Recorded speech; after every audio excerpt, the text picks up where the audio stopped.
turned a machine into a movement. His factories did not merely build cars, they built courage. Millions who never met him borrowed his belief and carried it into their own lives. That is the contagious power of faith. Now contrast Ford's faith with the countless men who hesitated. They had more education, more experience, more resources, but less belief. They waited for proof before acting, while he acted and created proof. Their fear disguised itself as prudence, and they perished in its shadow. He believed, and the world bowed.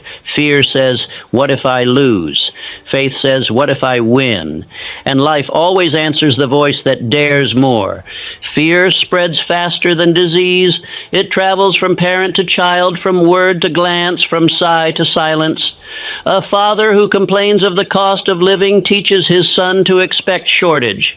A mother who speaks constantly of danger teaches her daughter to shrink from opportunity. You cannot fear poverty and create wealth. You cannot fear loss and attract abundance. The soil of fear yields only weeds. Faith, on the other hand, multiplies by contact. It needs no explanation, no argument, no defense. The presence of a believer uplifts all who come near. His calmness is contagious, his courage inspiring. Others borrow his certainty as they borrow warmth from a fire. One man of faith in a family can redeem all who live beneath his roof. One woman of faith can rebuild a lineage of doubt. Faith is not blindness, it is vision. It does not ignore reality, it creates it. It sees the invisible order behind visible chaos and acts upon it as fact. It whispers to the doubting mind, life obeys law, and proves it through action. The fearful wait to feel secure before they move. The faithful move, and security follows. Teach your children faith not by sermon, but by demonstration. When worry rises, let them see you still smiling. When misfortune visits, let them hear you speak of opportunity. When failure knocks, let them see you open the door with calm composure. They will learn that fear is a guest unworthy of hospitality. Show them that faith is a working force, not a mere sentiment.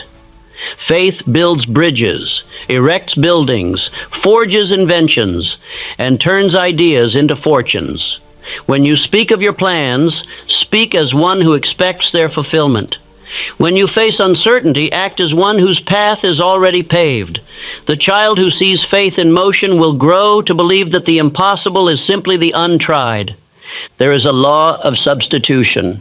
The mind cannot hold fear and faith at the same time. Each thought drives out the other.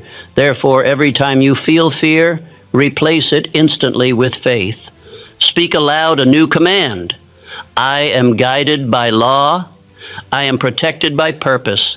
I am sufficient for every demand. Say it until fear flees. A parent who practices this will raise children who instinctively do the same. I have walked through homes heavy with the atmosphere of fear. The parents never speak loudly of it, but it lingers in every sigh, every complaint, every hesitation. The children grow timid, uncertain, hesitant to dream. And I have entered homes humble in means but rich in faith, homes where the father's laughter rings louder than hardship, where the mother's eyes shine even when cupboards are bare. Those children walk into the world with an invisible crown, for they have inherited courage. Your home can be that sanctuary of faith. It can be the place where thought is disciplined, where fear finds no foothold, where optimism is law. Declare this rule aloud and enforce it as you would any household order. In this house we do not fear, we think. We do not drift, we decide. We do not surrender, we persist. Repeat it until your children know it as creed. It will become their shield in the storms of life. The world will try to frighten them. Newspapers will fill their minds with panic. Neighbors will speak of failure. Teachers will warn of limitations. But if they have breathed faith since infancy, if they have seen it living in you, they will face all this as a man faces wind, braced, unshaken, unharmed. They will say within themselves, my father did not tremble, my mother did not despair, therefore I shall stand. This is how faith perpetuates itself through generations. Do not mistake faith for recklessness. True faith is not ignorance of danger. It is mastery over it. It does not deny obstacles. It denies their right to conquer. It studies facts calmly and then commands them into harmony with purpose. Faith is disciplined confidence, while fear is chaotic surrender. The one builds, the other destroys. If you wish to cure your home of fear, you must first cure your own mind. Begin each day with a declaration of authority. Stand before your mirror and say, "Today I will think only of what I want, not what I dread. I will speak of abundance, not shortage. I will act as though success were certain. Do this for 30 days without fail, and you will feel a shift in your entire being. Then extend that faith to your family. Gather them each evening and speak words of courage, not complaint. Discuss goals, not gossip. Let your dining table be an altar of optimism. Tell stories of men who triumphed through persistence. Edison's 10,000 experiments, Ford's defiance of experts, Lincoln's rise from obscurity. These are not tales of luck, but of law, faith applied to life. You will see change.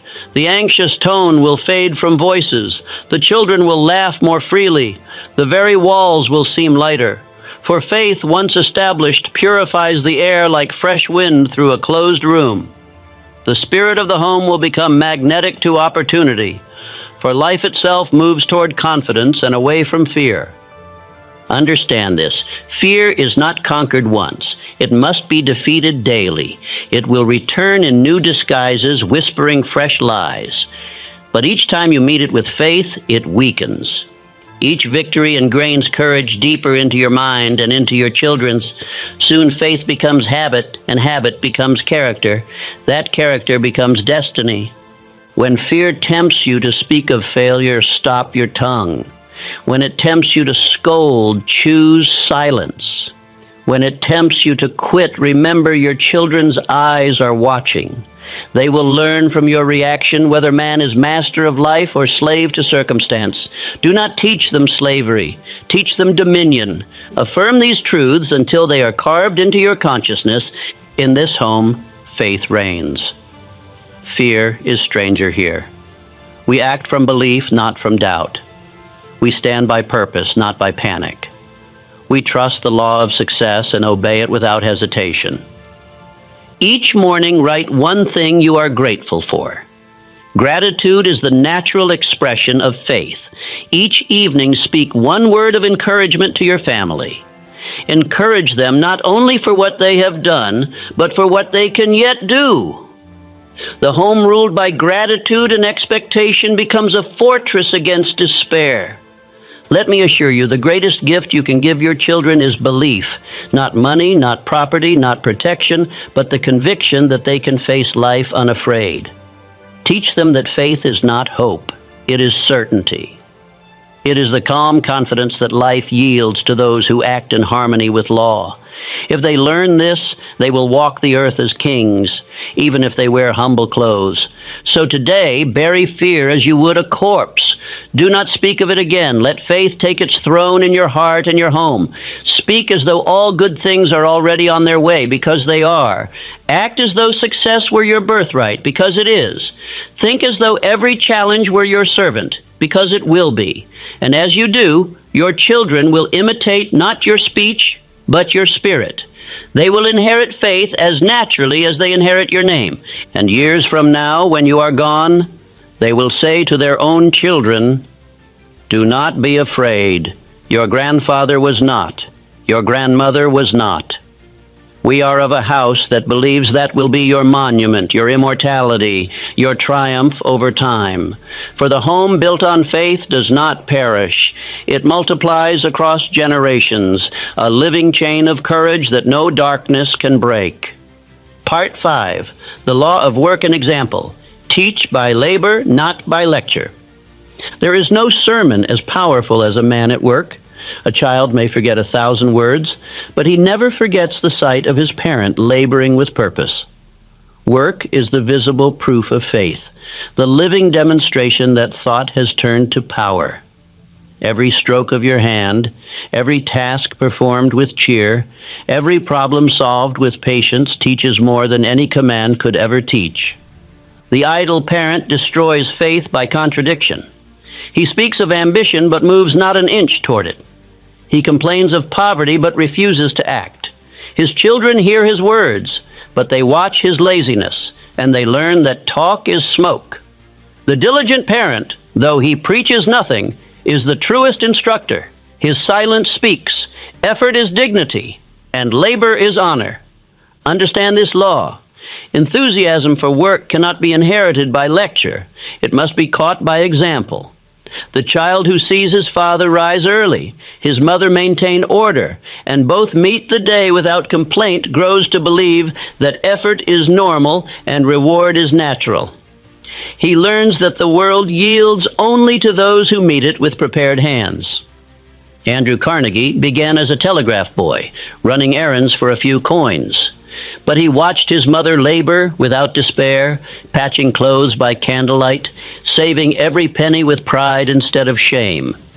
That picture engraved itself upon his soul. He said later that his fortune was born not in steel, but in her perseverance. Her work taught him that poverty is a condition, not a destiny. Now think of those who inherited ease without discipline. They were given wealth, but denied the habit that creates it. Their names vanished in a single generation, for luxury without labor dissolves into dust. One generation of strength creates, one of indulgence consumes, one of idleness destroys. If you would preserve your line, teach by work, not by indulgence. Children learn more from how you handle small tasks than from how you discuss great dreams. When they see you fix what breaks instead of complaining, they learn responsibility. When they see you serve others cheerfully, they learn humility. When they see you complete what you begin, they learn persistence. You are shaping their philosophy by every action of your hands. The average man believes his words educate his children. They do not. The child's mind measures integrity by consistency, not conversation. If you promise to do something and fail, he learns unreliability. If you begin a task and abandon it, he learns weakness. But if you persist until completion, even in small matters, he learns that victory belongs to endurance. Work is a sacred form of discipline. It strengthens the muscles of faith as surely as labor strengthens the arms. Every man who learns to work with purpose has placed himself in harmony with divine law. Nature pays wages to the worker that money cannot measure: peace of mind, self-respect, and growing power. The child who witnesses that truth will never despise effort. The drifter labors only under compulsion. The master labors by choice. The drifter asks, "Must I?" The master declares, "I will." Teach your children the difference by how you rise from bed each day. If they see reluctance on your face, they will inherit it. If they see eagerness, they will imitate it. Children borrow the parent's attitude toward duty. Every task, no matter how humble, becomes noble when performed with excellence. If you sweep a floor, sweep it as though destiny depended on it. If you build, build with the precision of a craftsman who expects eternity to inspect his work. The standard you set for yourself becomes the invisible standard of your children. Half effort in the parent breeds mediocrity in the child. Work is not merely the earning of bread, it is the training ground of the soul. The man who works with care sharpens accuracy. The man who works with vision enlarges imagination. The man who works with joy multiplies power. When you infuse work with faith, you teach that every act can be sacred. The spirit in which you labor sanctifies or spoils the lesson. Teach your children the law of compensation. Nature pays double to the man who renders more service than he is paid for. The drifter bargains with life, offering the minimum for the smallest wage. The achiever gives more than is required and receives more than he expected. When your children see you doing more than your share, staying late, helping others, striving for excellence, they will learn that the road to abundance is paved with extra effort. Show them that prosperity is not magic, it is arithmetic. He who multiplies service multiplies reward. Let them watch you anticipate needs, perfect your craft, speak with enthusiasm, and they will internalize the formula. They will understand that success is not inherited but created daily by willing hands and a definite purpose. Carnegie once said, "I never knew a man who did more than he was paid for, who didn't soon get more than he did." That principle raised him from poverty to wealth. It will raise any man. The parent who teaches this law by living it gives his children a guarantee of fortune stronger than any insurance. The child must see that you love your work, not merely endure it. The one who works with bitterness teaches that labor is punishment. The one who works with faith teaches that labor is privilege. The energy with which you perform your tasks becomes the energy of your home. Work with resentment, and the air grows heavy. Work with joy, and your family breathes courage. Include them in your labors when you can. Let them help, even if their hands slow you. The purpose is not efficiency, it is education. Let them feel the satisfaction of completion, the reward of contributing. Speak proudly of effort, not of ease. Praise persistence, not perfection. The habit of work is built not through lecture, but through participation. When discouragement comes, and it will, speak of endurance. Say, "Work never fails a faithful man." When fatigue whispers of rest, say, "We will finish this before we stop." Let them see that work is not a burden, but a privilege reserved for those who live with purpose. By this lesson, you are saving them decades of frustration. You are arming them against the poison of laziness that ruins so many lives. Work trains the character for all other victories. The man who can discipline his hands can discipline his mind. The woman who can finish her duties without complaint can finish her destiny without fear. Work is the testing ground of faith, the place where vision meets application. Teach your children to love this process, and you will have given them the key to every door. Let this affirmation govern your life. I teach by example. My labor is my leadership. Through my work, I show what life rewards. Write it where you can see it. Read it each morning before you begin your day. It will remind you that your efforts are sermons written in action. Be not ashamed of honest toil. The world respects the worker, not the talker. Henry Ford was once a mechanic covered in grease. Rockefeller was a bookkeeper. Edison burned his hands with chemicals. Their greatness grew from devotion to their craft. Their hands built what their minds conceived. They taught the world the same truth you must teach your children, that work dignified by purpose is divine. When you work beyond what is required, you send a silent message to the infinite intelligence that governs all law. I am ready for more. The response of life is unfailing. Greater opportunities will find you. Your children will witness this truth and never doubt it again. They will learn that success is predictable, for it follows law as surely as dawn follows night. Do not think you must lecture them about hard times. Show them resilience instead. When you face difficulty, let them see determination, not despair. When plans fail, let them see you rebuild without bitterness. That vision will become the blueprint for their courage. They will remember not your words, but your bearing in adversity. The lazy man leaves behind no inheritance but excuses. The industrious man leaves a legacy of motion that continues even after he rests. Your children will inherit either the rhythm of progress or the stagnation of apathy. You decide daily which they shall receive. If they see you working for a higher purpose, serving others, improving your community, striving for excellence, they will learn that work is not merely personal gain, but contribution. Teach them that man's duty is not only to provide, but to improve, to lift others as he climbs. Then their labor will become love, and love will become wealth. Each evening, reflect on your day and ask, if my children lived exactly as I work today, would they prosper or perish? The answer will guide you to correction. Every day offers a chance to demonstrate greater excellence.